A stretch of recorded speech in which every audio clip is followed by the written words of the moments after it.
I'm George Galloway, and I present Kali Mahorra on Al-Mayadeen television. Here we are in London. We are talking this evening about the Rohingya people in Burma, who are being massacred, who are being ethnically cleansed, their property and their land stolen, burned, a scorched earth policy by the forces of the Burmese military dictatorship, with the vindication of that lipstick on the pig of Burmese fascism, the Nobel Prize winner Aung San Suu Kyi. Only yesterday, the darling of liberals throughout the world, herself a victim of political violence and oppression, is now proselytizing for the very forces who kept her under house arrest for more than 20 years. Hundreds of thousands of the Rohingya Muslim people from Burma have now been driven by land and by sea at very, very great cost across the border into Bangladesh, itself one of the poorest countries in the world. Most people know, though some turn away, of the dreadful suffering of the Rohingya people. Most people know that there is a kind of genocide taking place. It's not a word I toss around easily. I usually resist it. But a genocide is an attempt to completely eradicate a type or category of people, and permanently. And that's exactly what's happening in Burma today. That much most people will agree on. But more pertinently for me is the fact that all of this is happening and nobody is doing anything at all about it. More uncomfortable is the fact that the East is doing nothing either. With the exception of Turkey and the government of Erdogan, not a state or a government I normally pray in aid or heap praise upon, is virtually the only Muslim government that has even given any money to relieve the suffering of the refugees. The money, of course, and the refugees are only one part of the problem. The bigger problem is to stop the massacres and stop the ethnic cleansing and let the refugees go home. Now that's a familiar story to viewers of this program. But where are all these Arab armies? Where are all these Muslim armies?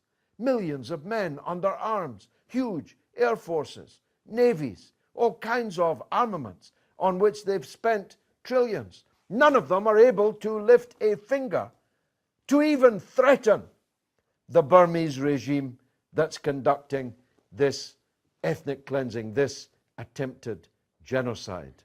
Let me go to the gentleman in the middle. Yes, sir. Say who you are and what you'd like to say. Hi, I'm Adam. Nice to be here again. I'm just a politics enthusiast.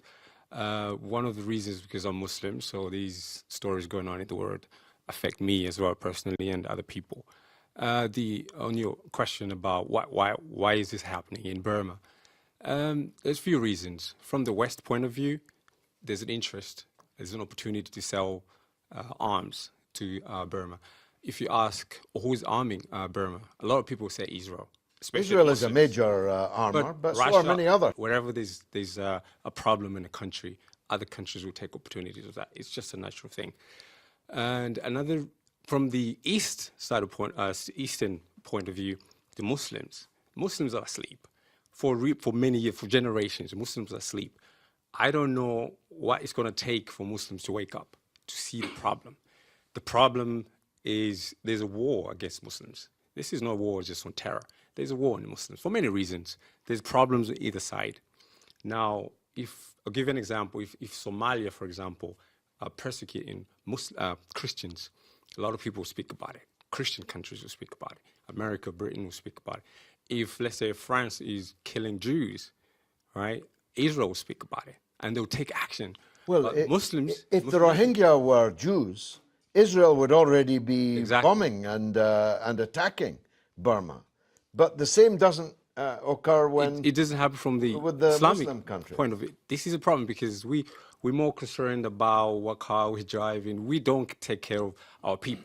One religion, billions of people, Muslims, right? Billions of people, but the divisions. So the West they'll always take advantage of the divisions. They'll go from one side and say they want to kill you, they're against you. Muslims will always fight. The Burmese problem, this is not a major problem.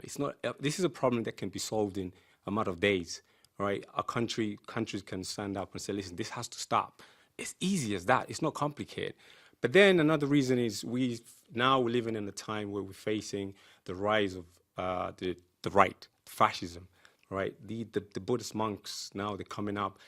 And one thing you have to take notice is the script and the words used. If you go to Sri Lanka, you see monks over there. They use the same words that you hear in America, you see in Germany, wherever there's a rise of nationalism. I personally have no problems with nationalism. If it's to defend your country, I have no problems with that.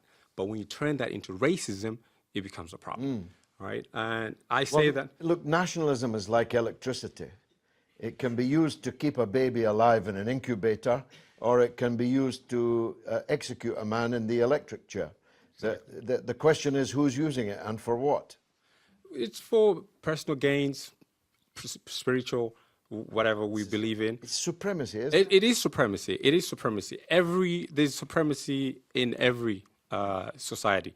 You get white supremacism, you white get supremacy. Buddhist, Burmese supremacism. This will happen. It's been going on for centuries, right? But when you use that to kill other people, there's a problem. And as Muslims, every Muslim, if you read the Quran, it talks about justice, standing up against the oppressed. You need to stand up. But why is it that Muslims never even say a word? This issue has been happening for years. It's only now that I'm seeing it on social media and on television. This has been happening for years. Why is it that people don't talk about it? Because the West will never show it. Muslims have been murdered, right? If it wasn't Muslims, this would have been broadcasted every single day. But it's not happening. So we need to take action. But how do you take action if you're not united? One book, one language, maybe different races, but why is it that you're not united? Thank you. Go ahead, sir. Just with a caveat about nationalism, I think nationalism, in a way, is a cause of a lot of the problems in the world, a lot of the political strife, mainly being that after colonialism, the West decided to divide the world up in like a monopoly board. And for most efficiency, they would divide them up by nations, according to major language or ethnic group.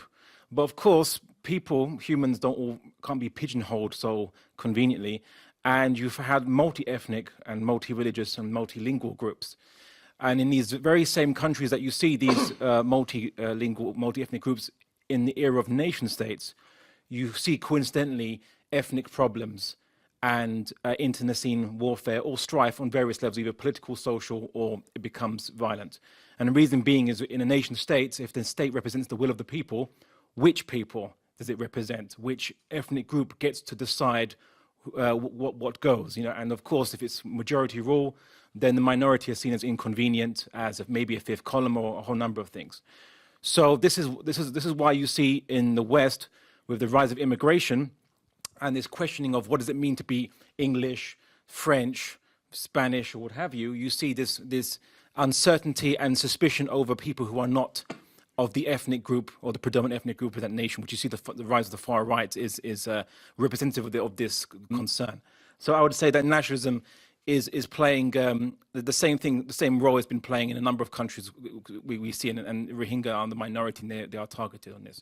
The second aspect I wanted to add about nationalism is it's also what prevents the Muslim world from actually interfering and dealing with interfering with the Burmese militias and militaries' wanton rampage. Reason being is because they don't see it in their national interest.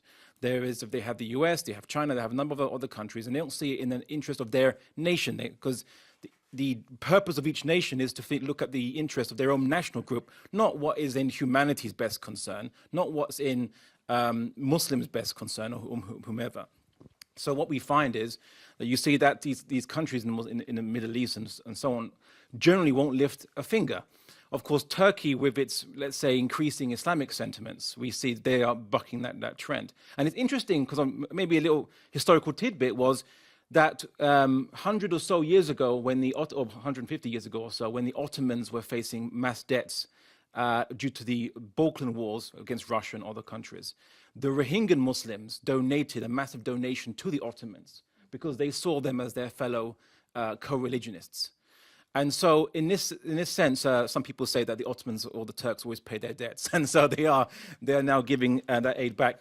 But, and so in essence, my point is this, that nationalism, I think, is both the cause of the problem and is preventing that solution from seeing fruition, whereas Islam... Not that Turkey isn't also an extremely nationalistic place. Of course, also. but it's... Ask the Kurdish people, who are fellow Muslims, about Turkish nationalism, just in case anyone thinks that you're whitewashing the Turkish record. But I'll bring you back in after this.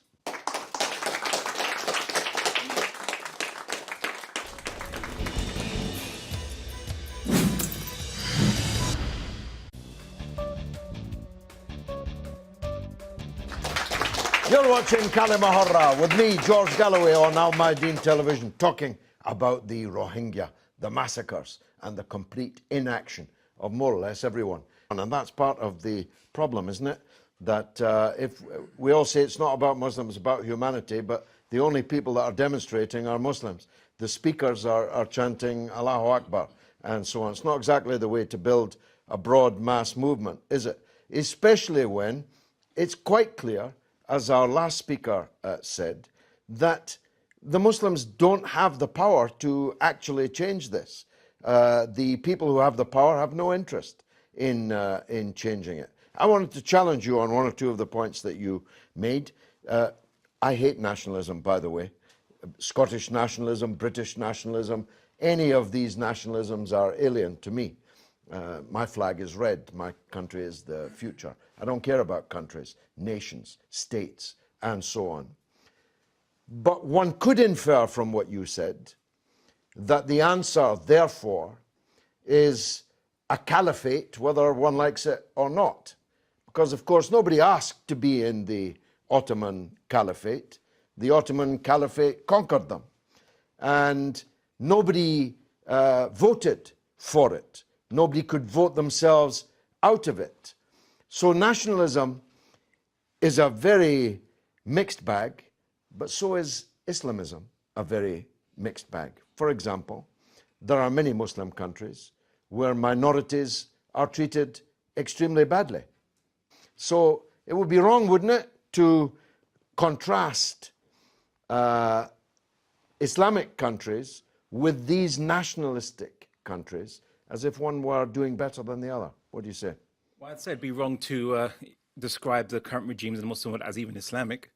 I would say that nationalist, secular regimes, some have a pretense to token aspects of religion, but generally doesn't go beyond the throat in that sense.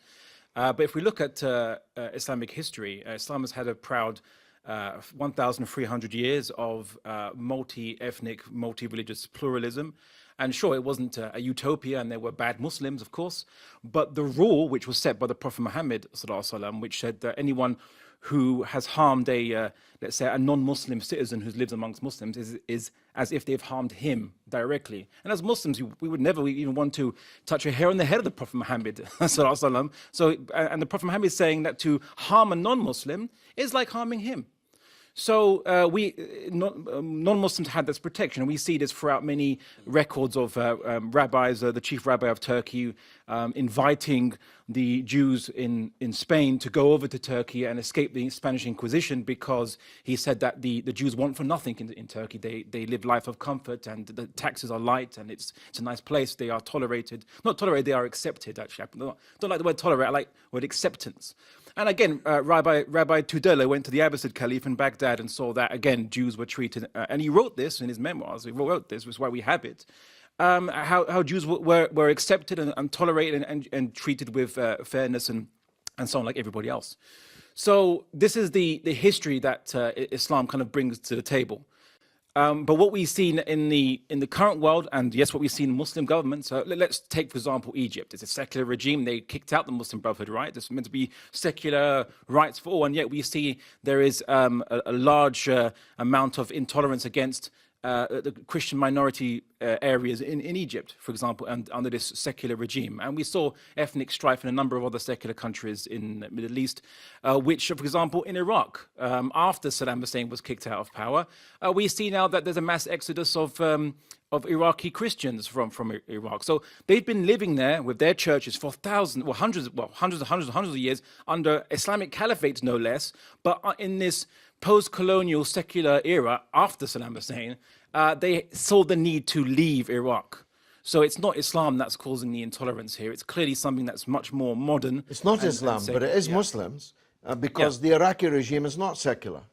Neither is the dictatorship in Egypt a secular government. It doesn't contradict secularism. Secularism just detaches religion from politics. And of course, religion gives exhortations to not do bad things when it's beneficial. Whereas in secular politics, people do bad things because it's beneficial, right? So religion, without that restraining force of religion, preventing people from committing injustice, the kind of religion which says to forgive your enemies and to do good even if you don't get anything in return, once you've taken that out of the equation, then people, it's just Machiavellian calculus as to what benefits my regime, what keeps it more stable, who do I have to oppress to do that.